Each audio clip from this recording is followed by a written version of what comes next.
Machiegni mesa mar ohala kama jalup jatend piny Rigathi Gachagua kwa jokenya modak e piny mar Angola mondo okaw thuolo mar timo ohala gi pinyno. Kowuoyo e limene e pinyno, Rigathi owacho ni timo ohala gi piny Angola rwako chiemo koa e pinje maoko modhuro ka bende bedo ni machiegni gi piny Kenya medo thuolo mag timo ohala kode.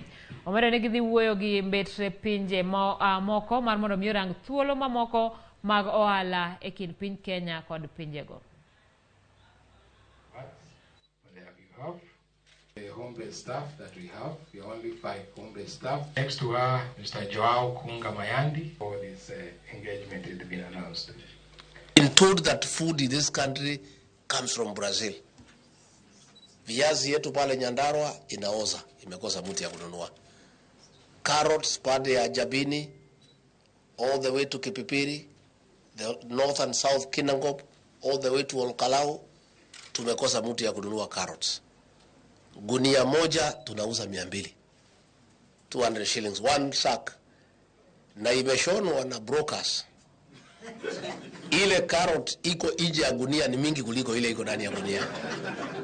Alafu hapa sasa carrot moja ni 500. I think you guys must think out of the box. We want to hear from you, Balozi. What can we do to help Kenyans here? Tuanze biashara ya kulete viazi na carrots na chakula kutoka Kenya, tulishe watu ya Angola na sisi tuweke pesa kwa mfuko, zingine tukule, zingine turudishe nyumbani.